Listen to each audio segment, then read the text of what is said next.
Your body is an adaptation machine. When you walk regularly, you're not just moving your legs, you're flipping biological switches that were designed to stay on. The problem is mechanical. Sit too long, and your body assumes you don't need certain functions anymore. Blood flow slows down. Brain chemistry shifts. Muscles start breaking down because they're expensive to maintain, and you're not using them. This isn't about motivation. It's about how the system works.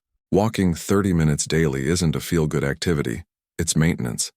Like changing oil in a car. Each step pumps blood back to your heart, opens up your blood vessels, tells your cells to produce more energy. The real question isn't whether walking helps. The question is what breaks when you don't do it. This text breaks down what actually happens inside you, organ by organ, when you start walking consistently. No fluff. Just the mechanics of what changes and why it matters. Your heart is a pump. When you don't move, it gets lazy because it doesn't need to work hard. Sitting all day means blood pools in your legs, pressure drops, and your heart beats faster just to move the same amount of blood. It's working harder for worse results. That's inefficiency. Start walking regularly and the mechanics reverse. Your leg muscles squeeze veins like a secondary pump system. Every step pushes blood back up toward your heart against gravity. This is called the muscle pump mechanism, and it's built into your design. Ancient humans walked 15 to 20 kilometers daily just to survive. Your cardiovascular system expects this baseline activity. Within 2 weeks of consistent walking, your heart starts adapting. Stroke volume increases. That means each heartbeat moves more blood per contraction. Your resting heart rate drops because the heart doesn't need to beat as often to do the same job. A trained heart beating 60 times per minute moves the same blood volume as an untrained heart beating 75 times. That's 21,600 fewer beats per day, less wear, more efficiency. Blood vessels change too. Walking triggers your endothelium, the inner lining of arteries, to release nitric oxide. This molecule relaxes arterial walls, making them wider. Wider pipes mean less pressure needed to move fluid through them. Your blood pressure drops not because of medication, but because the plumbing literally expands. This happens within 30 minutes of walking and compounds over weeks. Capillary density increases in active muscles. Your body builds more tiny blood vessels to feed tissue that's being used. More capillaries mean better oxygen delivery and waste removal at the cellular level. You're upgrading your distribution network. Think of it like adding more roads to a city. Traffic flows better. Here's what most people miss. Your heart doesn't just get stronger, it gets smarter. Cardiac output, the amount of blood your heart pumps per minute, increases, but so does efficiency. You can do more physical work with less cardiovascular stress. Climbing stairs stops feeling like a crisis because your system is calibrated for movement again. Arterial stiffness reverses. Sedentary arteries become rigid, like old rubber hoses. They can't expand and contract properly with each heartbeat. Walking restores elasticity through repeated stress and recovery cycles. Flexible arteries handle blood pressure spikes better, reducing strain on vessel walls and decreasing the risk of ruptures or blockages. Blood lipid profiles shift. Walking increases HDL, the cholesterol that cleans arteries, and decreases triglycerides, fat particles that clog them. This isn't magic. Movement activates lipoprotein lipase, an enzyme in muscle and blood vessel walls that breaks down triglycerides for fuel. Use the fat, clear the pipes. Resting blood pressure normalizes because of multiple mechanisms working together. Better nitric oxide production, reduced arterial stiffness, lower resting heart rate, improved blood sugar control, which we'll cover later, and reduced sympathetic nervous system activation.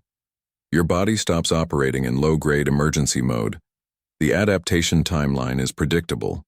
Week 1. Blood flow improves. You feel less winded. Week 4. Resting heart rate drops. Blood pressure trends down. Week 12. Structural changes in heart muscle and blood vessels are measurable. This is remodeling, not conditioning. You're rebuilding the machine. Cardiac reserve increases. That's the difference between your resting heart function and maximum capacity. Bigger reserve means you can handle physical stress, lifting something heavy, running for a bus, dealing with illness, without maxing out your system.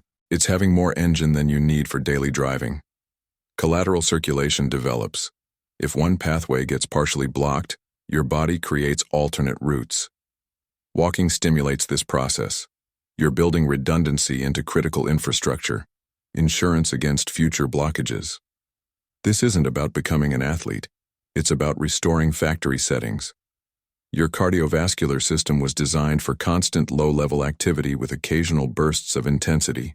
Sitting 12 hours a day is like running a car engine at idle for months, then flooring it. Walking recalibrates the system to operate the way it was built to function. The heart doesn't need motivation. It needs consistent load. And once you understand that restoration comes from alignment, not intensity, the same principle applies inward.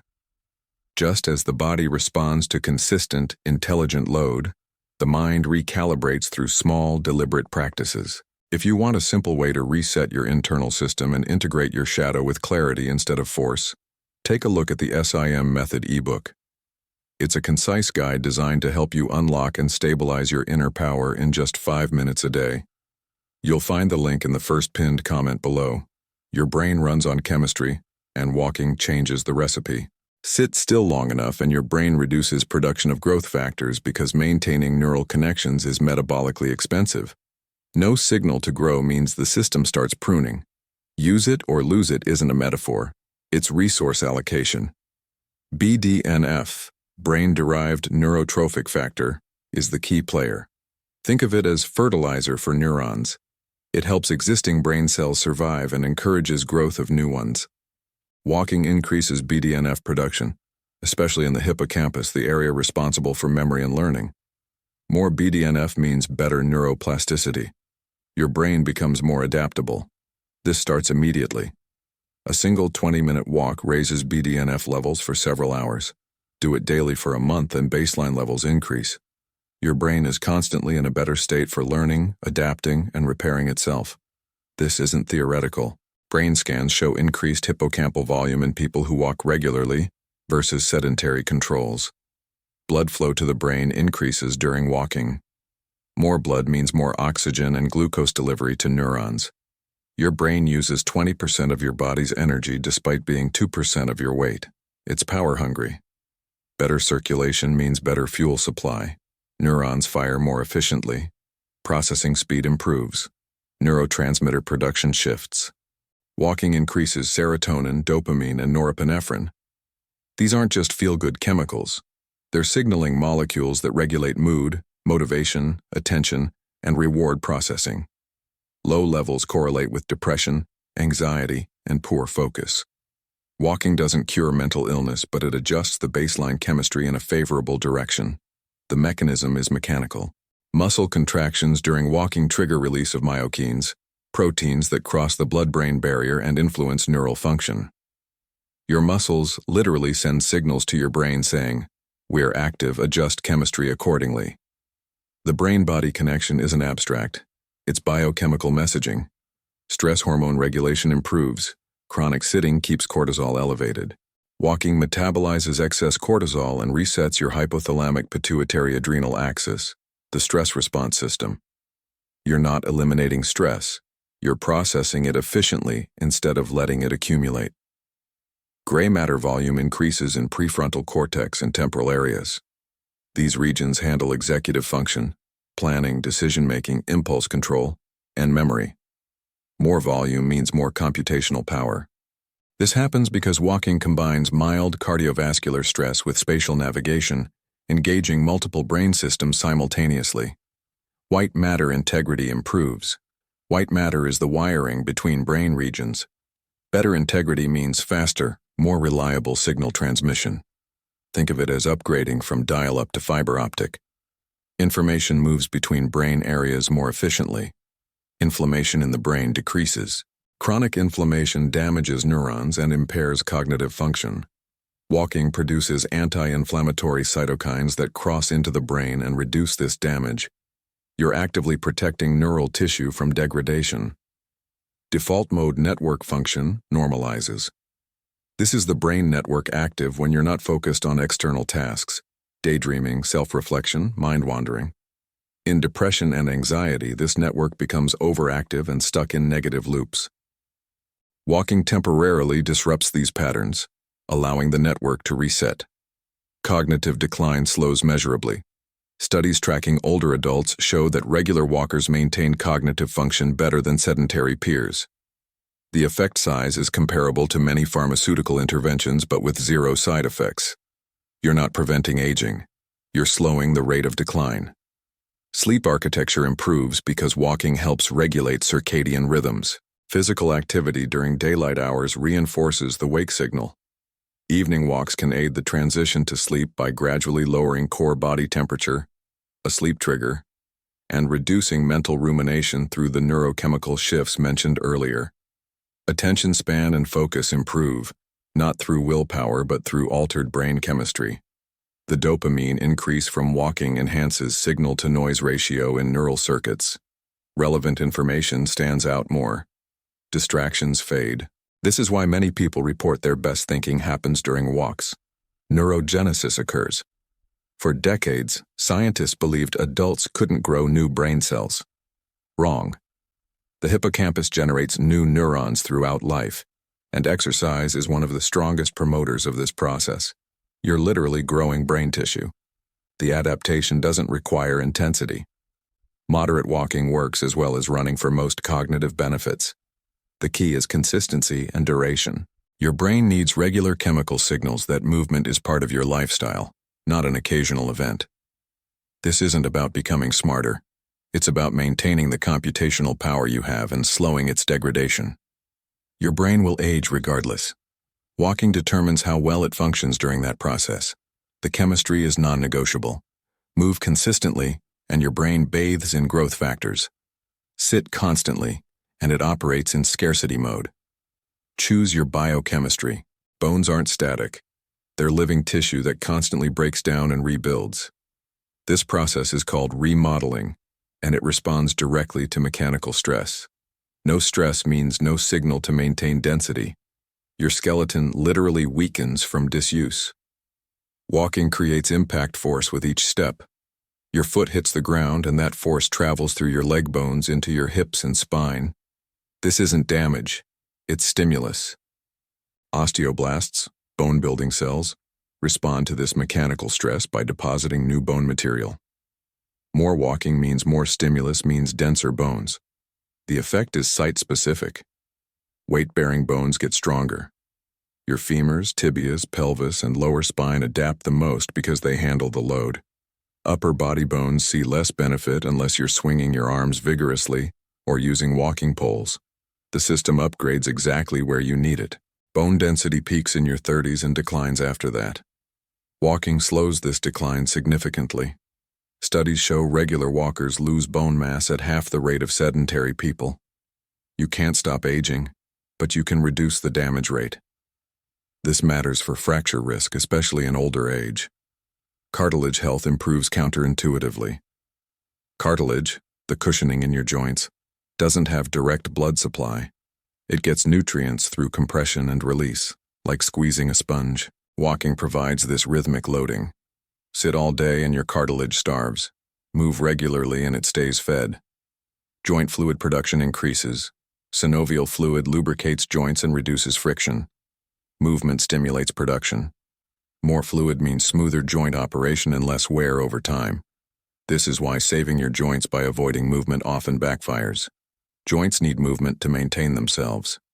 Muscle fiber efficiency changes. Initially, walking builds slow-twitch muscle fibers, type 1, which are fatigue-resistant and optimized for endurance. These fibers use oxygen efficiently and can sustain activity for hours. Your legs become better at using fat for fuel instead of burning through glycogen quickly. Mitochondrial density increases in active muscles. Mitochondria are cellular power plants. More mitochondria mean more energy production capacity. Your muscles can do more work before fatiguing.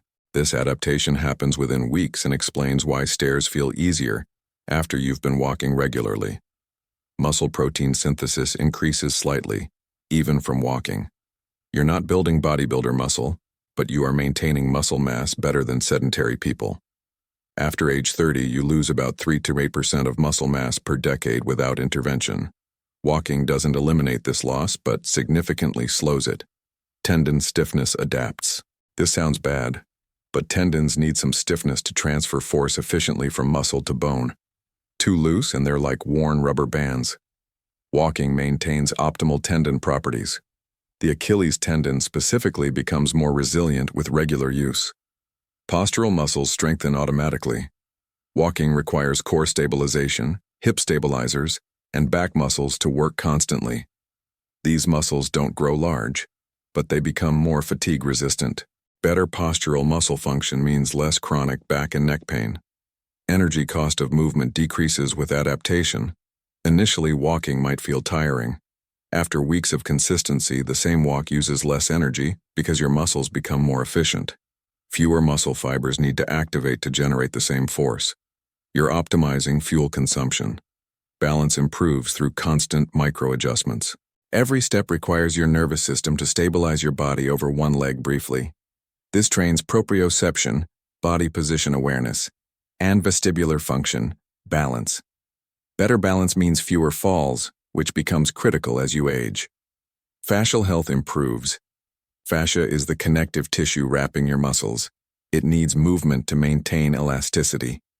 Sitting creates fascial adhesions, places where layers stick together instead of gliding smoothly.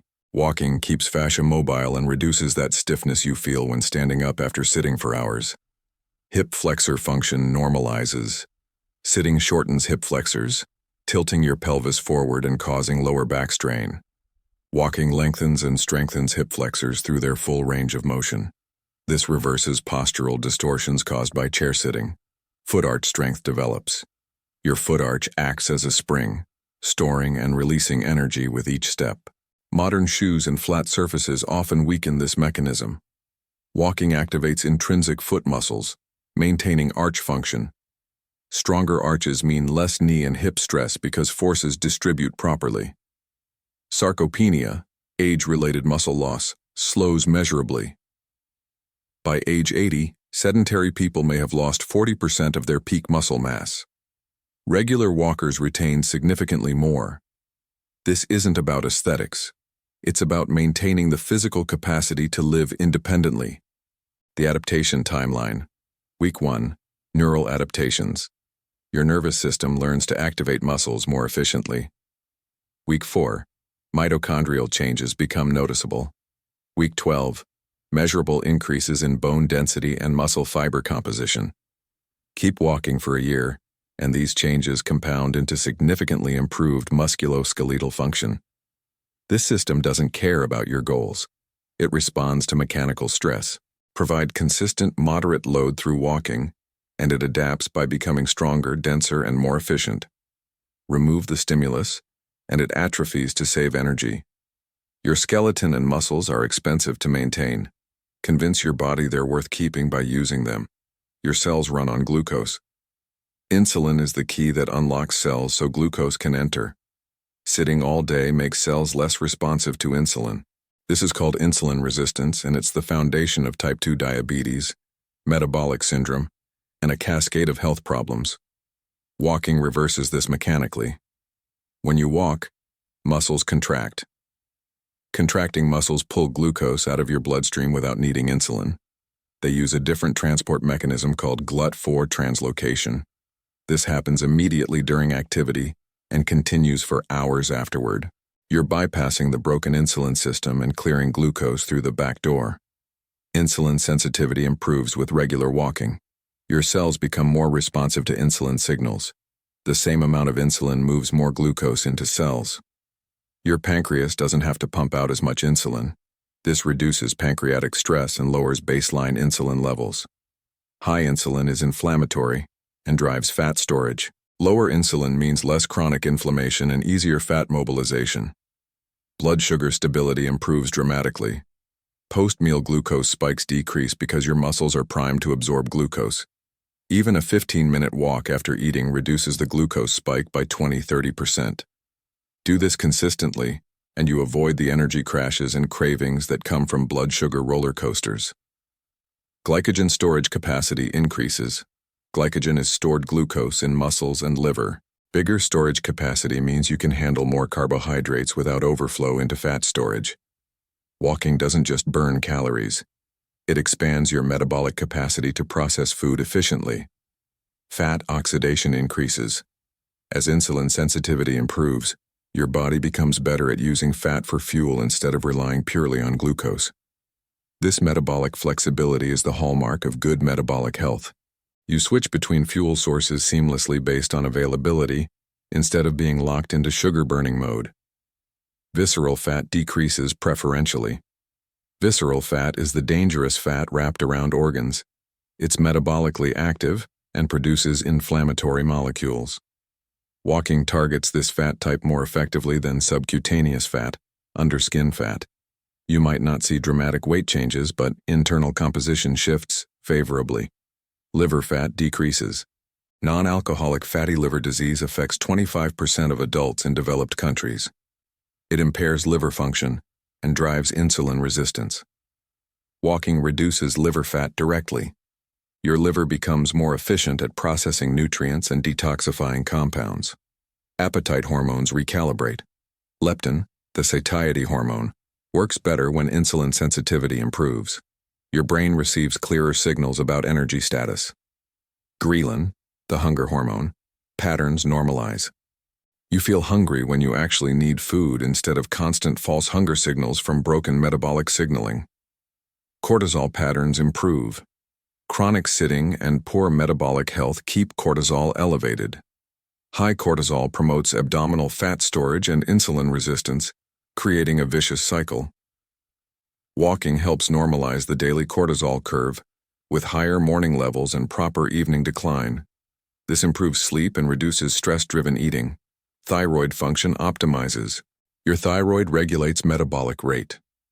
Chronic metabolic dysfunction can suppress thyroid function as a protective mechanism. Your body assumes you're in famine. Regular activity signals that energy is abundant, allowing thyroid function to normalize. Mitochondrial function improves systemically. Mitochondria don't just increase in number, they work more efficiently. They produce more ATP, cellular energy, with less oxidative stress. This means less cellular damage and better energy availability for all body functions. Metabolic rate increases slightly but persistently. You're not burning massive calories during a walk, but your baseline metabolic rate inches up because you're maintaining more muscle mass and running more efficient cellular machinery. The effect compounds over time. Insulin resistance reversal happens on a predictable timeline. Acute effects occur within one walk. Improved glucose uptake for 24 to 48 hours. Chronic adaptations take 8 to 12 weeks. Measurably improved insulin sensitivity, reduced fasting glucose, and better glucose tolerance tests. Keep walking for 6 months and you can reverse pre-diabetic blood markers in many cases. This isn't weight loss advice.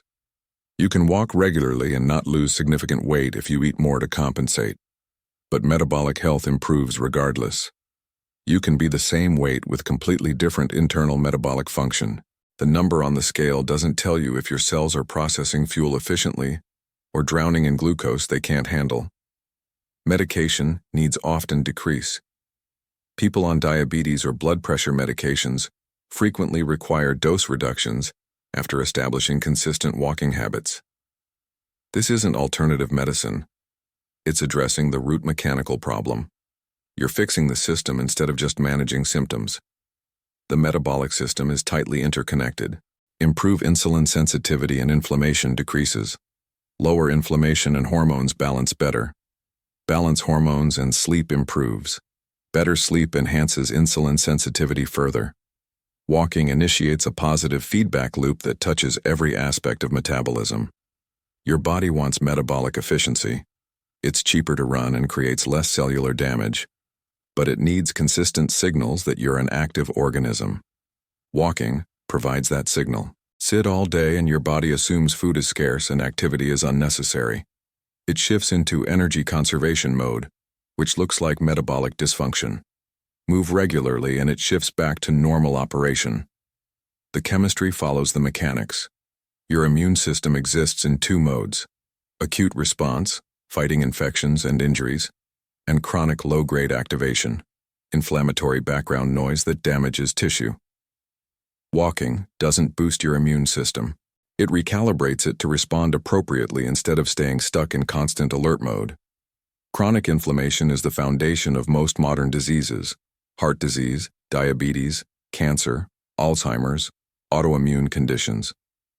It's not caused by infection. It's caused by metabolic dysfunction, stress, poor sleep, and sedentary behavior. Your body interprets sitting as a threat signal and maintains defensive inflammation. Walking produces anti-inflammatory cytokines. These are signaling molecules that tell immune cells to stand down. Specifically, walking increases IL-10 and reduces IL-6, TNF-alpha, and C-reactive protein. These aren't abstract markers. They're the molecules that determine whether your body is inflamed or not. The effect is dose-dependent. A single walk reduces inflammatory markers for 24 to 48 hours. Walk daily and baseline inflammation drops significantly within weeks. This is measurable in blood tests. Your C-reactive protein, a standard inflammation marker, can drop 30 to 40% with consistent moderate walking. Skeletal muscle acts as an endocrine organ during movement. Contracting muscles release myokines, proteins that have anti-inflammatory effects throughout your body.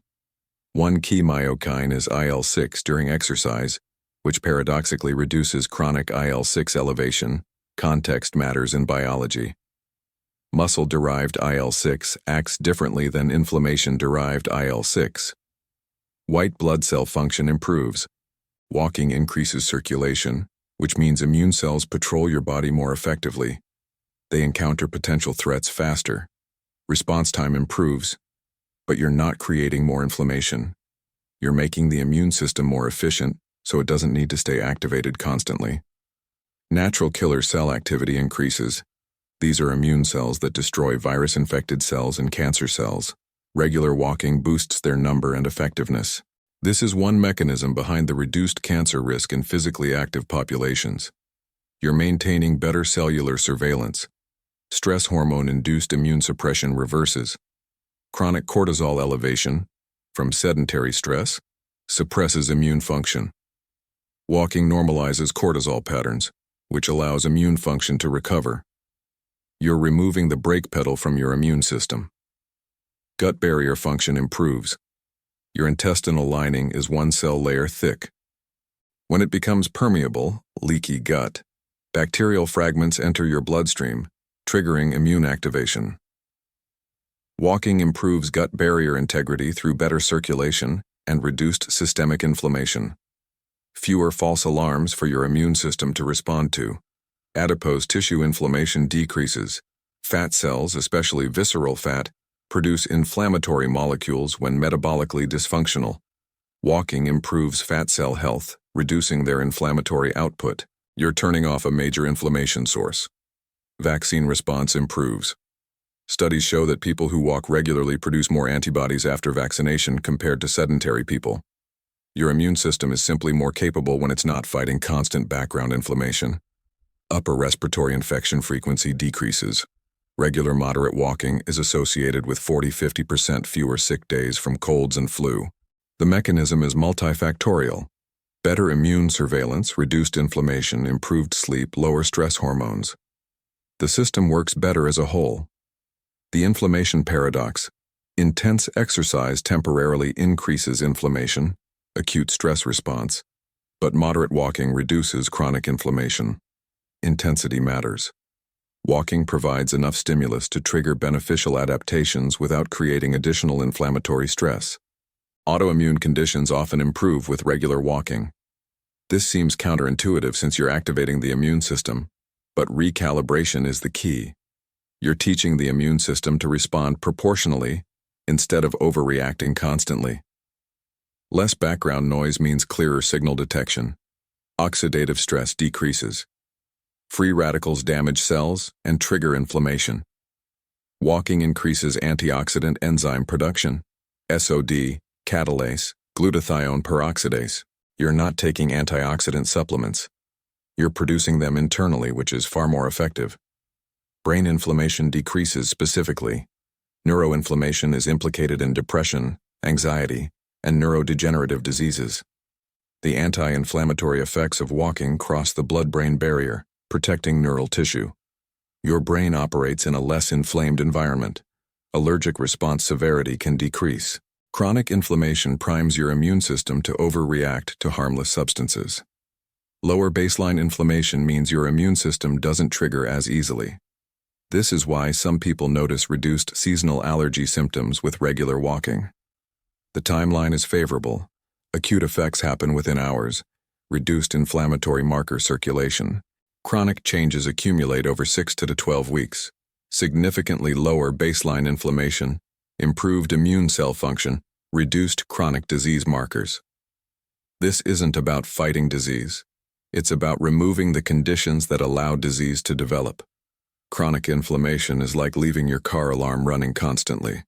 It drains resources, creates false urgency, and wears out components. Walking turns off the alarm. Your immune system can focus on actual threats instead of phantom ones.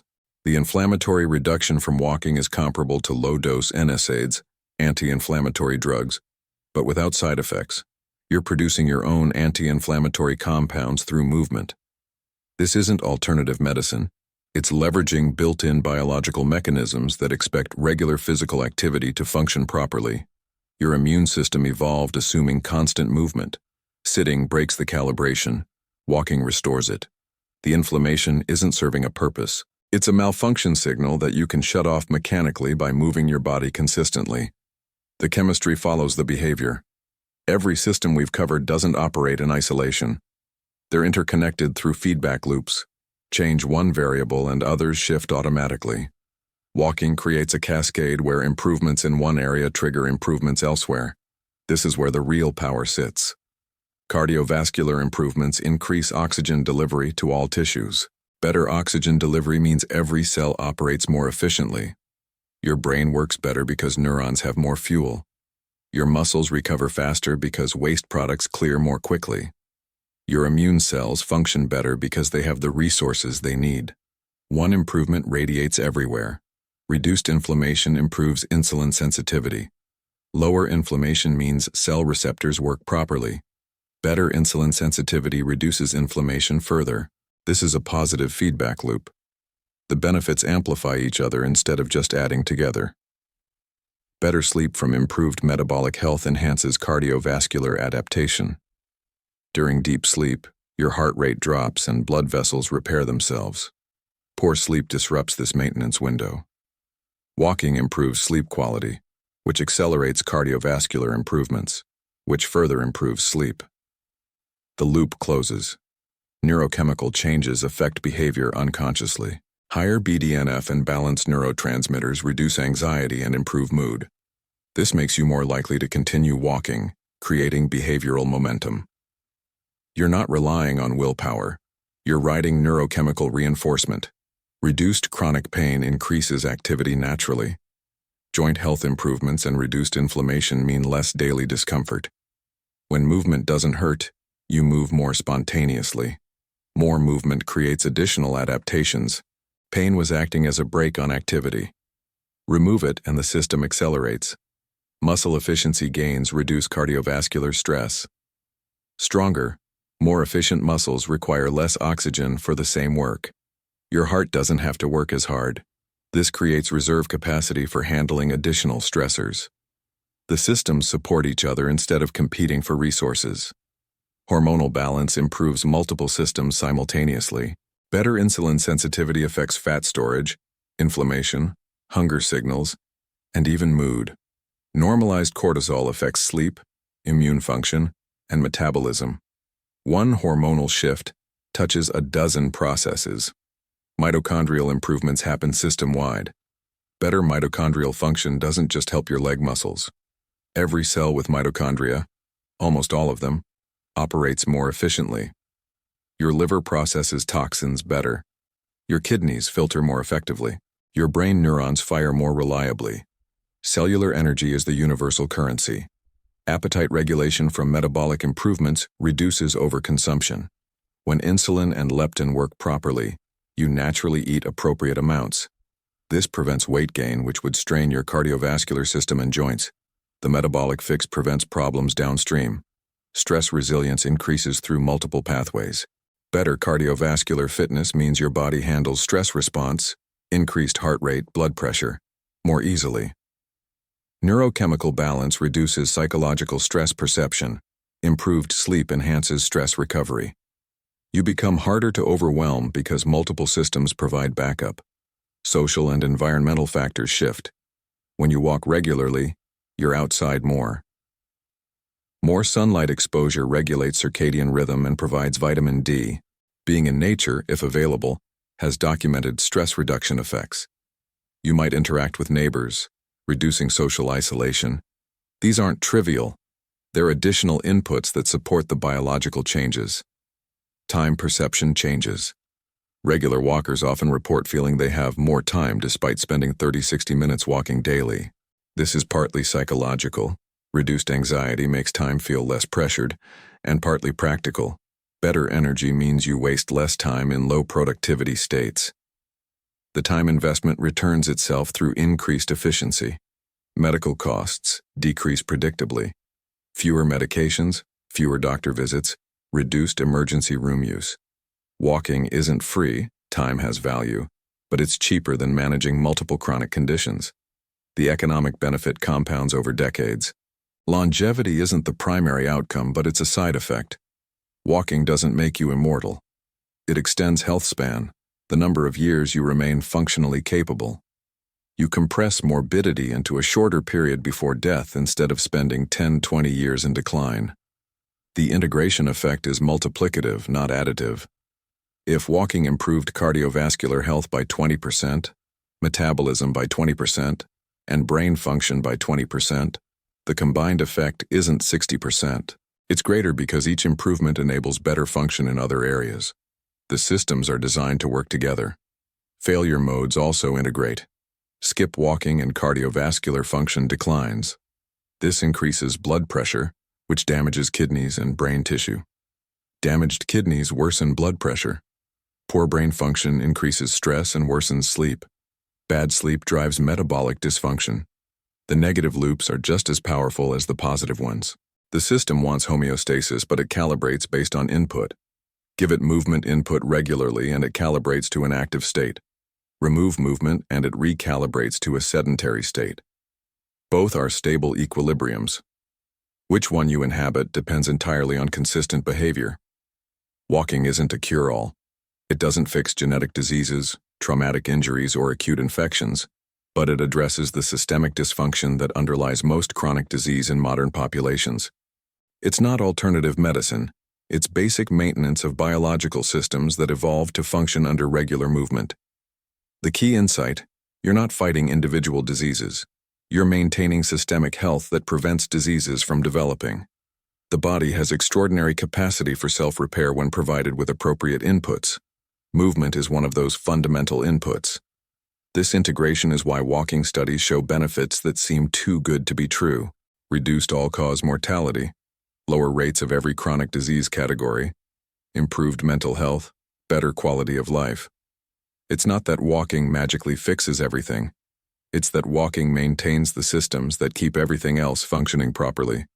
Your body is an integrated machine. Every part affects every other part. Walking might seem like a simple activity, but it's a master lever that shifts multiple systems simultaneously. Pull that lever consistently and the dominoes fall in your favor. Ignore it and they fall against you. The choice is mechanical, not philosophical.